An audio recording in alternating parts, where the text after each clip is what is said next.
Good morning, everyone. It's Nancy Narden of Smart Selling Tools, and I'm really pleased to have with me today my guest, Dale Mitchell. Dale is, well, he's got actually a long title, but I've shortened it here to Head of Sales, Operations, and Transformation.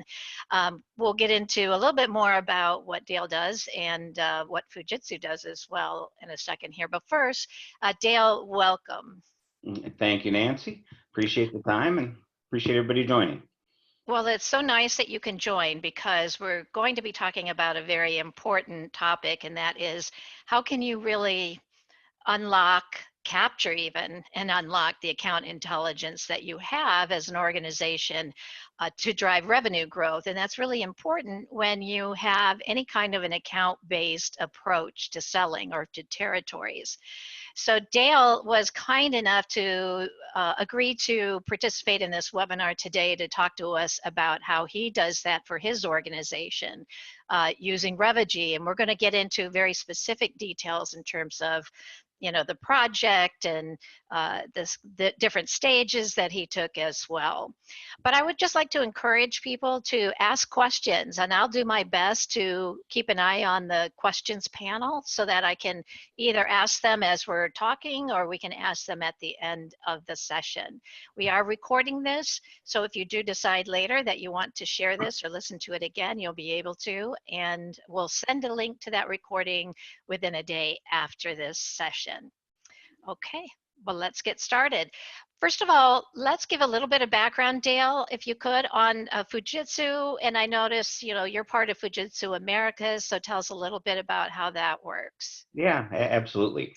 Fujitsu is a $35 billion IT company that's based out of Japan, and we do business in 110 different countries all across the globe. Fujitsu Americas is the entity for this region. And specifically, Fujitsu Americas Inc., whom I work for, we're responsible for helping our clients in their digital transformation journey. And then, my role, specifically in the ridiculously long title, right, is basically I'm responsible for making sure our client-facing teams are as efficient as they need to be, as efficient as they can be, as knowledgeable as they can be.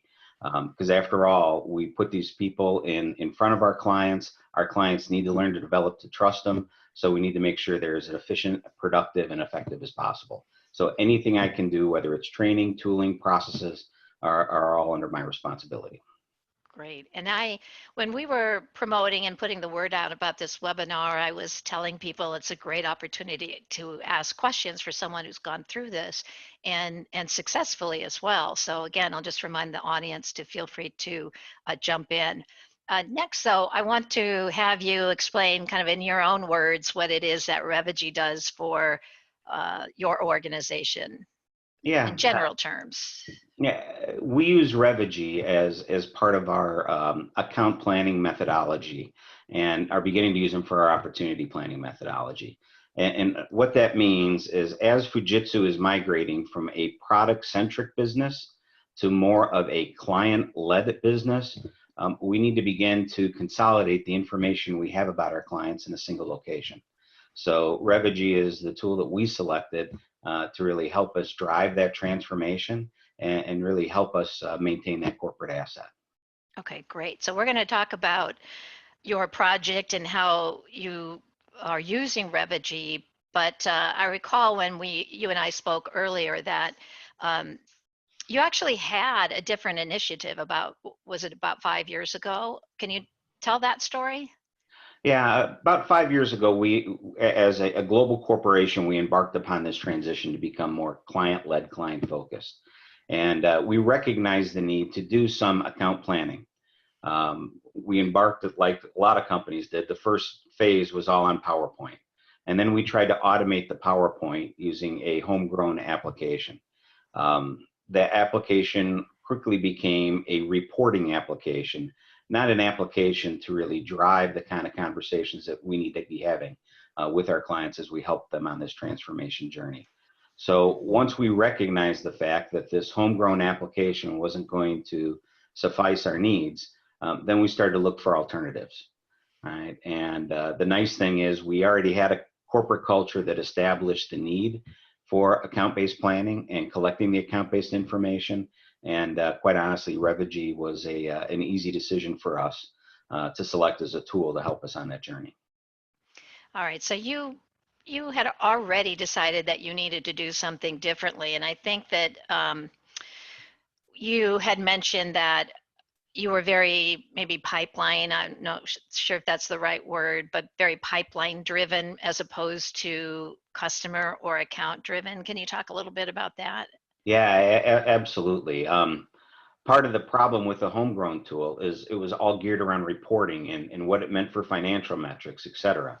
The truth of the matter is that's probably the least amount of value you can have an account planning tool. We have tremendous knowledge about our clients, and unfortunately, we weren't capturing that anywhere. So we've really changed our account planning idea and our account planning concept to focus away from the numerical pipeline and more into what do we know about the client and how can we help them be successful. So we're trying to use Revigy as a tool to help have different conversations with our clients than maybe we have had in the past. To have different conversations internally amongst ourselves about what we can be doing to help our clients achieve some of the transformation goals that they have. So it's really trying to change the dialogue away from a pure financial metrics dialogue to more of a strategy assistance kind of story. Very good. So that means that you need a way to keep track of what that strategy is, make sure everyone's on the same page, and to really track and understand the account. And as you say, what their priorities and initiatives are and how you can add value. Can you talk about the approach that you took, the 3 stages, and why you picked those as the right stages for to implement this project? Yeah, absolutely. Anybody that implements a tool, you've got different goals and objectives for the tool that you're implementing. What we have in the Americas is going to be different from what we've got with our groups in Europe and groups in Australia. So our initial focus was to collect the information about the client, right? Other regions, other companies, and you all might have different goals for account planning. But we had an inordinate amount of wealth of knowledge about our clients that was on people's laptops, that was in PowerPoints, that was in this Word document, that was in LinkedIn, that was in our CRM system, and we had nowhere to centralize that. So knowing that that was our primary mission, that became our first goal. Let's reach out to our people that are interfacing with the clients, and let's start to aggregate that knowledge into a central location. So that was step one. Let's figure out what we know and get it codified into our systems, right? Step two was really, how do we understand the client's goals and objectives, and what can we do to help them achieve those goals and objectives? So once we collected the information we have about the client, their strategy, our relationships, the way they make decisions, what their influence levels are, the spheres of influence, then it's how can we help? All right, what can we be doing to help this client achieve those objectives? And that was the second phase. Right? So then we focus more upon the strategy of how we're going to work with them. The third phase is, now that we've established our information about the client, we've established how we're going to help them, right? How do we ingrain this concept in our management processes, in our sales reviews, in our territory reviews, in our opportunity reviews? And quite honestly, we're just starting that third stage in the last couple months. Okay. Well, so I want to ask about the stage one. It's interesting. I'll actually just comment on it that because what we're really talking about is integrating or finding a way to integrate all the different pools of information that exist on a particular account that happen to be buried in lots of different applications. We usually think about integrating applications as a way to just get easy interface to each other. But what you're saying is, look, we've got to gather all that information because we've got a lot of great intelligence, but it's just not all in one place. And I imagine, many organizations, there's always turnover, right? So if the case is that there's information in all kinds of different apps on a rep's laptop and they happen to leave, then that's a big asset that walks out the door. Absolutely. And if you take a look at my segment of the industry, the average employee turnover is around 25%. right? So that means you've got a lot of wealth of knowledge. If you haven't codified it and put it in some simple location, you've got a wealth of knowledge that just departs every year, right? Yeah. And that's something that is it's painful when somebody leaves, whether it's due to forced or unforced attrition, right? Yeah. Anytime you lose that continuity with the client, you lose a lot of momentum with the client, you lose a little trust for the client, and it's something that we've got to figure out a way to capture. Yeah. The second part was about codifying what you or how you were going to support those goals that Mhm. you identified. Who did that sort of work? Yeah, we're organized by industry in Fujitsu Americas. So we've got a leader of each industry group that is looking for commonalities across our clients based upon their business objectives, based upon their goals, right? And that allows us to then create a point of view and a way we can add value to helping them achieve those goals, and then being able to replicate that across multiple clients. Now that point of view in terms of aggregating the information to develop that point of view, it's not possible when that information is spread across multiple disparate sources. But once we have it centralized, we can clearly see here are the challenge that discrete manufacturers are facing in Latin America, right? Here are challenges that financial services firms are facing, specifically tier two banks in North America, right? What can we be doing and how can we be leveraging our insights and our experience with digital transformation to help these clients achieve their success? Mhm. Thank you. And then the third stage you talked about where you said you're just kind of now getting into it, which is that how do you make that an integral part of the management or business processes? And we talked a little bit about the review process and the account review process. Can you share what the benefit has been using Revigy to help with that aspect? Yeah, great question. I've been doing this for many years, and it used to be you get all the smart people in the room, you'd say what you know about the client, and you'd come up with a plan. You'd put that plan in a drawer, and maybe you'd execute it after the fact, right? But you got all these great ideas. The problem in today's world is trying to get everybody together is darn near impossible. So one thing that really attracted us to Revigy was the ability to do this virtually, the ability for everybody to share that information on the systems, whether they're CRM users or not CRM users, right? To collect and collaborate in a remote fashion, like we're doing today on this webcast. So that was the first step. Let's get everybody involved, right? Now that everybody's involved and we have access to the plan real time, we can integrate that into the cadence structure that we have. And this is what we're trying to more or less proceduralized, because in the past companies would have this 3 day, we're going to do a territory review, bring everybody in, we'll bring in all the leaders, and every seller would go through their territory, their accounts, what they're going to accomplish, etc. Right? Impossible to do in this day and age. So now we're doing it more ad hoc, remote, etc. We start to see some trends and directions in a client. Let's get online, let's do a virtual review.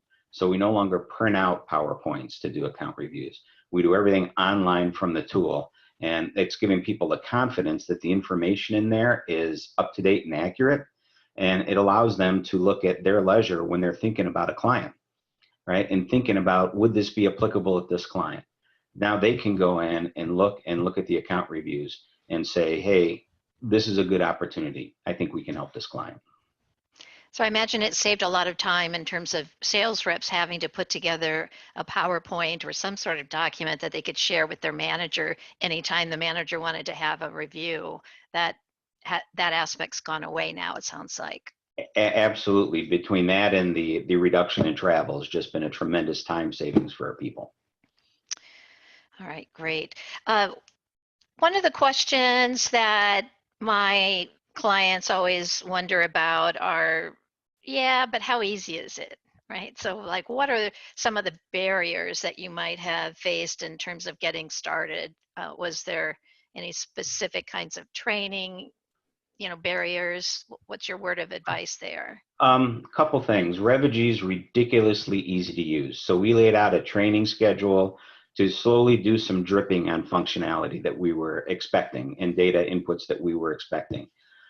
We quickly found out that we had to accelerate that training because the users were very easily working ahead. The system's intuitive enough that they understood what was being asked and understood how to put that in, right? So they literally, we shortened our training from 3 steps down to 2, right? We did the first one and they're already working on the second one. So we made a decision at that point in time that we're just going to jump ahead and jump into the whole first phase, get that all trained, get that implemented. But again, I was shocked at the pull that we received from our sellers because they're anxious to get this stuff down on paper because they're tired of being asked to constantly update this stuff in the PowerPoints and then sending those out. Mhm.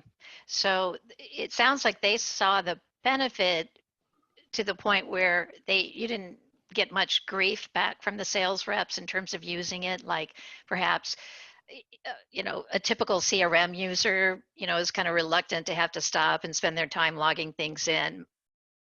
Yeah, How is that different?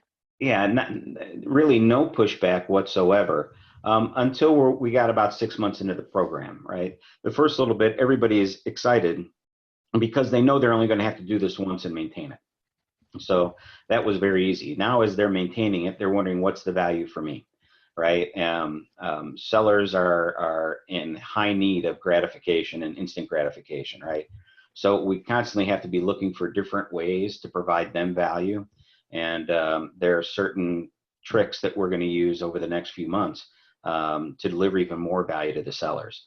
And then I'll also say on top of that, I'm very fortunate that I've got a terrific support team that supported the implementation that's truly customer focused, and that customer being an internal customer focused, and helping address the usage issues, the questions issues, and so forth at a moment's notice. And the sellers truly trust these individuals to help them be successful.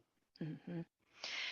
Well, you talked about value to the salesperson, and that's a really important topic because they're used to new tools being implemented to help management, not necessarily to help them.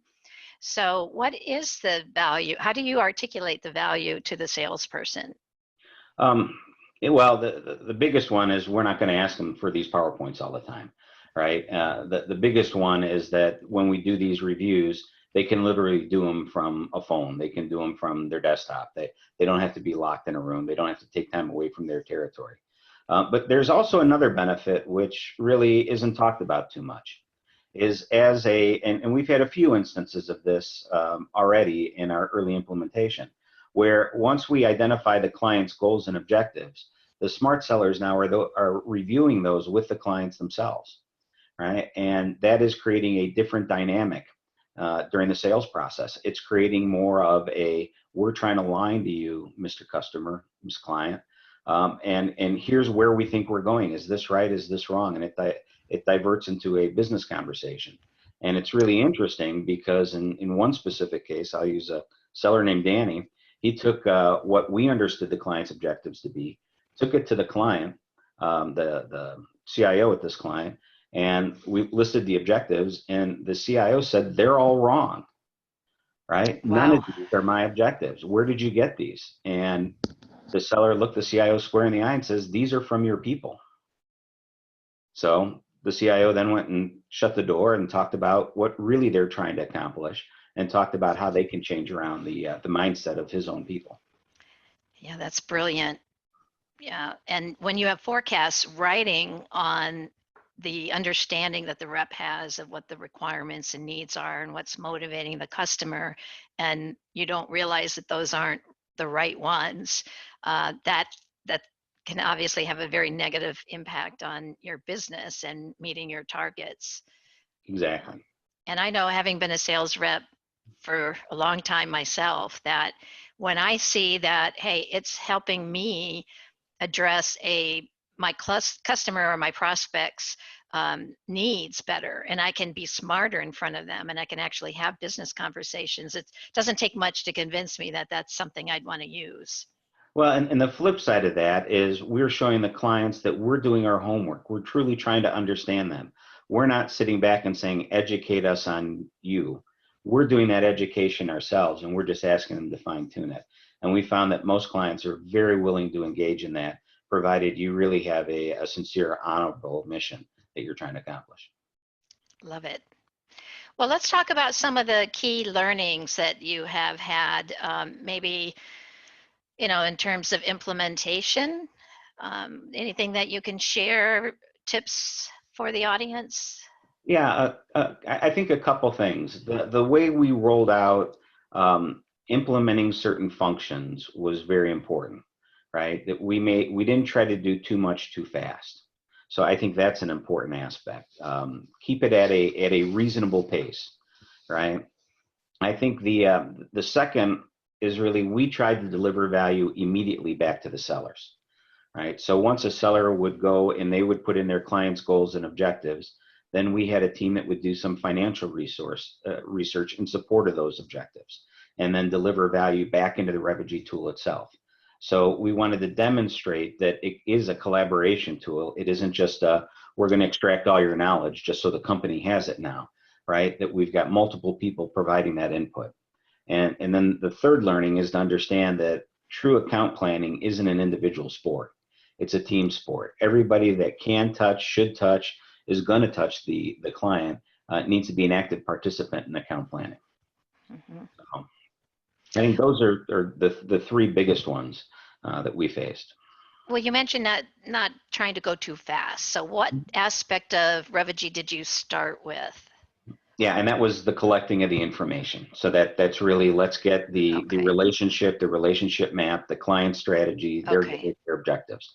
That was phase one, and that really surprisingly we were able to complete that in about 90 days for the 150 accounts that we selected for this program. Can you describe what the relationship mapping is? Yeah. Within every client, there are contacts that we have as an organization. It could be between a seller and somebody at the client location. It could be between some of our service delivery personnel and an individual at the client. And we wanted to aggregate that all. Now, some of that contact information was in Salesforce, which made it really easy because we were just able to suck that into Revegy and have it be available day one. And some of it, the sellers and other people did have to type into Revegy, but then now it's also in Salesforce. So it serves two purposes. So that was step one. And then step two is each contact has an attribute card attached to them that we customize for our purposes. That is, who's the primary contact? Are they a promoter? Are they a detractor? How long have we had the relationship? Who has the primary relationship? And who do they have influence over and report to? Right. So those attribute cards, along with the organization of how they're laid out, is really the foundation for our relationship map. Okay, thank you. And let's see, I was going to ask another question. That was in terms of revenue growth ideas, right? So how do you figure out how to really capture more revenue from each account? Is that something Revegy helps with? Great question, and there are two ways to answer that. One thing that I accomplished throughout this project was to keep financial metrics away from the critical measure of success, right? Because we're trying to enable a culture change, right? The ultimate measure of success is how well are we growing our revenues with this client, and not that it specifically has to be documented in Revegy or documented via an opportunity, et cetera. If we're seeing our clients grow, where our relationship with our clients grow, where we're actively using the tool, then that should be evidence enough and return enough, right? So now how do we do that, right? And that goes back to, if we begin to aggregate some of the business challenges that our clients are facing, we can see commonalities, then we can enable solutions to help address those commonalities, whether it's efficiency in manufacturing, whether it's flexibility in terms of service from a financial services institutions, right? We can develop specific solutions gained at that segment of the industry, and then work with the clients who are obviously engaging in these initiatives and figure out how we can help them accelerate the results they're looking for. Mm-hmm. Makes sense. All right. Well, I want to talk a little bit now about the outcomes, because you've been using Revegy for how long now? About 10 months. Okay. So 10 months into it, let's talk about some of the uh, outcomes that you've seen.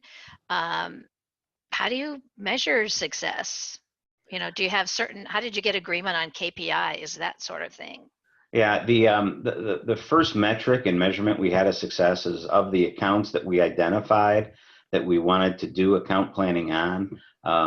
Did we get relationship maps and client strategy maps loaded in the system, right? So that was the first one. And what was our percent completion on that? And ironically, we were over 100% completion on it because there were other accounts that we didn't identify as part of the program, but the sales team felt it valuable enough to document it that they were willing to put additional accounts into the tool. So that was of tremendous success, right? Now, the next step is then identifying the opportunities for us to help them, right? And beginning to align those across our various clients within given industries, right? And that is another qualitative outcome and metric as opposed to quantitative, because I think one of the decisions we're working through is when is something an account plan versus when is it a opportunity management system, right? How do we balance those two? How do we balance the data we're going to ask for in Revigy with the data that we require from our forecasting, our revenue accounting, et cetera, in our CRM system? So that is something that we're still working through. So we don't have specific metrics on that. And I'm not sure we're going to get specific metrics really from Revigy or from our CRM system on that. We're just going to see it when it hits the bottom line. Okay. All right. Well, let me ask you a question that everyone always wants to hear the answer to, and that is, if you were to point to one critical factor for success, what would it be? Training? Well, I think it's to have an organizational commitment around the importance of this information, right? If I take a look and there isn't anybody within our organization that doesn't understand the value of collecting the information we have about the client. Now, if we want to talk about the project success, again, I think it's to have a support team so that the individual sellers never reach a frustration point as they're using the system. Where is this in this? I can't remember. Let me text this person, right? And get an answer. So again, fortunate enough to have a great team. The team that supports our system is also the team that trains. And it's been, most of the sellers would say anytime they've got a question, they've been able to get it addressed. Mm-hmm. All right, fantastic. Well, at this point, I'm going to ask, we did have a couple of questions come in, so let me pose those now. Jacob says that you talked about having a culture of customer first, helping the client succeed.